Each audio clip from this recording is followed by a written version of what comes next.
Makanya saya bilang kita tidak bisa menyamakan pemilihan pilpres dengan pilkada DKI, karena pilpres itu kan kita lihat kacamata se-Indonesia. Tapi kalau ini kan dalam konteks wilayah DKI Jakarta sebagai trend maker di Indonesia, karena kedudukannya masih melekat sebagai ibu kota negara. Walaupun kita tahu sudah ada rencana untuk pindah ke IKN, tapi ini kan masih melekat sebagai ibu kota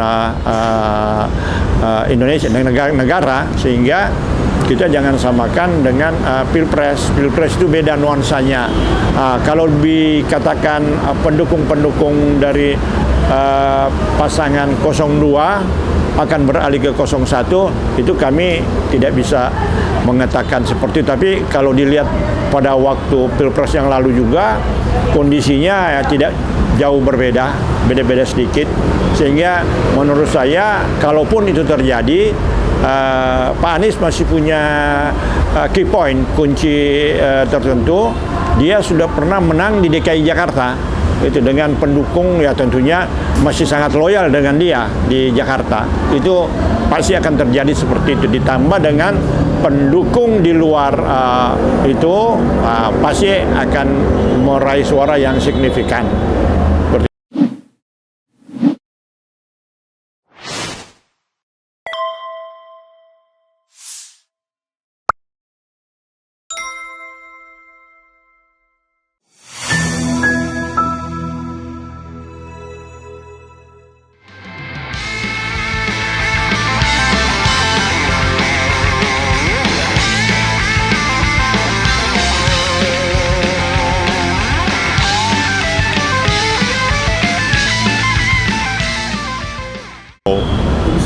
Tinggal di Jakarta Timur, di Penggilingan.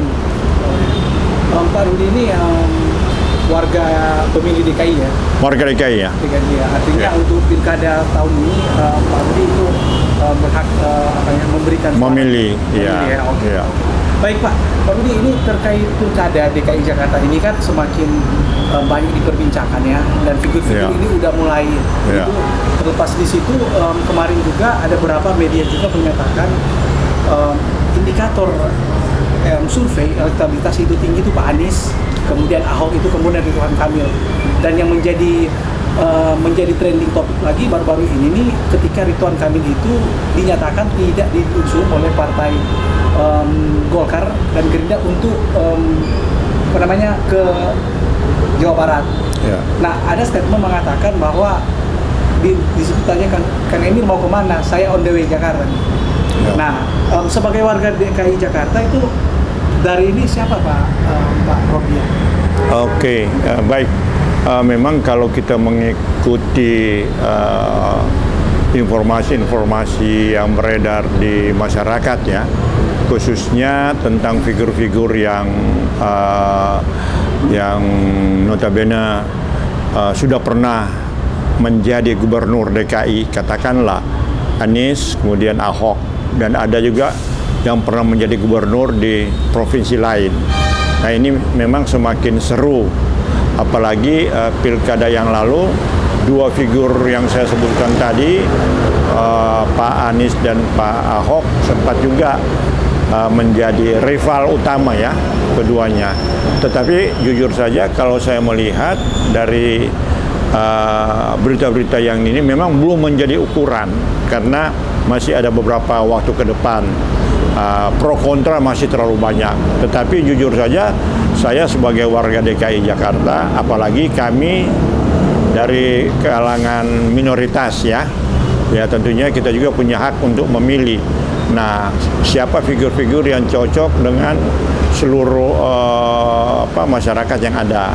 Nah, kalau dilihat Pak Anies, sekalipun dia didukung oleh kelompok masyarakat mayoritas, katakanlah waktu itu dia banyak disebut-sebut banyak dukungan dari kelompok 212 ya, kita sudah tahu siapa kelompok 212, tetapi dia masih memperhatikan kelompok minoritas. Misalkan dia menunjukkan buktinya sebagai gubernur, ketika itu dia menghidupkan atau membangun beberapa gereja yang dulu sudah sekian lama, puluhan tahun diperjuangkan oleh kelompok minoritas, tidak bisa berhasil untuk dibangun di daerah DKI Jakarta. Tetapi ketika Pak Anies memimpin, nah itu ada fakta-faktanya yang memang dia tidak membeda-bedakan dan dia memperhatikan seluruh kalangan. Nah, figur-figur seperti inilah yang seharusnya perlu kita dukung sehingga seluruh kelompok masyarakat bisa terakomodir melalui kepemimpinannya. Jadi tidak ada melihat sebelah mata si A lebih banyak di sini, harus mereka yang kita utama. Tidak, dia memperhatikan juga kelompok minoritas. Nah, ini menjadi satu sisi yang sangat positif. Oleh karena itu, marilah kita melihat figur-figur yang seperti ini. Ya, kita jangan dulu terlalu memperhatikan memang ada sinyalemen-sinyalemen kelompok-kelompok tertentu, misalkan untuk mendiskreditkan calon-calon tertentu.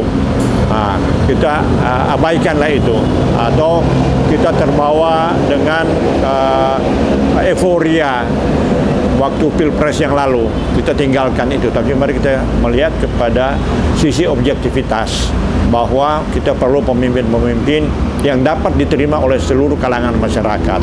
Itu pemikiran saya. Memang saya juga aktif di beberapa organisasi, tapi saya bicara ini bukan dalam kapasitas mewakili organisasi-organisasi yang saya ikuti lebih dari 10 organisasi, tetapi saya yakin dan percaya dengan melihat kiprah Pak Anies ketika menjadi gubernur, dia tidak mendiskreditkan atau tidak memilih-milih kelompok A, kelompok B, tapi semua dia mau rangkul dan memberikan kontribusi bagi pembangunan di DKI Jakarta. Itu mungkin yang bisa saya lihat dari kapasitasnya sebagai seorang Anies Baswedan. Pak Robi tadi kan menyinggung tadi Pilpres ya. Ya. Pilpres tadi mendapat informasi ternyata Pak Robi dulu itu pendukungnya Prabowo ya. Ya, betul. Ya, pendukung Prabowo ya. Nah, dalam konteks Pilpres itu kan tentunya itu kemarin kan rivalitas Prabowo itu Ya. Anies Baswedan. Ya. Nah, ketika turun ke DKI Jakarta nih, pendukung Prabowo ini lebih menjagokan, artinya berbicara tentang Anies itu berarti lebih menjagokan Anies ya sekarang. Artinya setelah dari Pilpres ini ketika Pilkada Jakarta DKI, Pak Robi mendukung Anies Baswedan. Jadi makanya saya bilang kita tidak bisa menyamakan pemilihan Pilpres dengan Pilkada DKI, karena Pilpres itu kan kita lihat kacamata se-Indonesia. Tapi kalau ini kan dalam konteks wilayah DKI Jakarta sebagai trend maker di Indonesia, karena kedudukannya masih melekat sebagai ibu kota negara. Walaupun kita tahu akan sudah ada rencana untuk pindah ke IKN, tapi ini kan masih melekat sebagai ibu kota Indonesia, negara, sehingga kita jangan samakan dengan Pilpres. Pilpres itu beda nuansanya. Kalau dikatakan pendukung-pendukung dari pasangan 02 akan beralih ke 01, itu kami tidak bisa mengatakan seperti itu. Tapi kalau dilihat pada waktu Pilpres yang lalu juga kondisinya ya tidak jauh berbeda, beda-beda sedikit. Sehingga menurut saya kalaupun itu terjadi, Pak Anies masih punya key point, kunci tertentu. Dia sudah pernah menang di DKI Jakarta, itu dengan pendukung ya tentunya masih sangat loyal dengan dia di Jakarta. Itu pasti akan terjadi seperti itu, ditambah dengan pendukung di luar itu pasti akan meraih suara yang signifikan seperti itu. Pak Robi, harapan Pilkada ini 2024 seperti apa nanti? Bagaimana? Harapannya Pilkada ini 2024 ini seperti apa? Ya, harapan kami sih memang kalau dibandingkan dengan Pilkada sebelumnya jauh berbeda. Kalau dulu ini kan tinggal 3 bulan ya. Kalau dulu 6 bulan, bahkan sebelum itunya juga masih setahun sudah rame.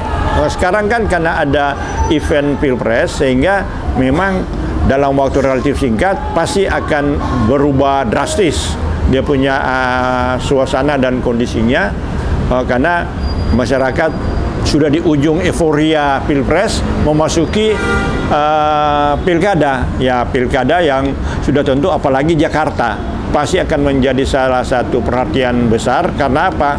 Dia akan merubah status nanti menjadi DKJ, daerah khusus Jakarta. Kalau dulu DKI. Nah, masyarakat aja belum sampai memahami secara meluas tentang status ini. Masyarakat mesti tahu bahwa ini adalah ibu kota negara. Seperti itu. Kita lihat aja nanti dalam 1-2 bulan ke depan ini pasti akan banyak perubahan. Dan kami harapkan juga kalau bisa ya Pak Anies segera mendapatkan pasangannya dan memiliki partai pengusung yang sesegera mungkin sehingga bisa ada waktu dan kesempatan untuk menyusun strategi tentunya dari tim suksesnya agar supaya semakin solid. Saya pikir seperti itu. Sebagai warga Jakarta khususnya, ya, kami sangat berharap bahwa Anies itu menjadi gubernur ya DKI 1. Karena apa? Kami semua sudah merasakan bagaimana kinerja Anies di masa lalu waktu dia menjabat sebagai gubernur. Oke? Maka dari itu kita semua, para ibu-ibu pada khususnya ya, warga DKI Jakarta berharap Pak Anies maju kembali menjadi gubernur 1. Karena apa? Kita semua sudah melihat gubernur mana yang bisa merevisi Jakarta, keindahan Jakarta, baru Anies Baswedan. Itu yang saya lihat, itu yang saya rasakan sebagai warga negara Jakarta. Ada harapan nggak Bu ya terkait artinya jangan sampai publik mencapai penjagalan ini adalah suatu manuver kejahatan politik yang akan dikenang oleh para warga Jakarta ya. Jadi gini, saya berharap kepada partai-partai yang telah bersepakat waktu itu mendukung Anies Baswedan, terutama PKS, Nasdem, PKB, dan sekarang mungkin ada PDIP, konsistenlah dengan bahasanya, bahwa jangan sampai menyakiti kami semua warga Jakarta. Itu harapan saya. Karena apa? Kita semua ingin ada perubahan. Siapa lagi kalau bukan Anies Rashid Baswedan? Kalaupun itu tidak terjadi oleh partai, pertanyaan saya, apa salah Anies Baswedan? Di mana kinerjanya atau apanya? Tolong beritahu, gitu, supaya kami semua puas.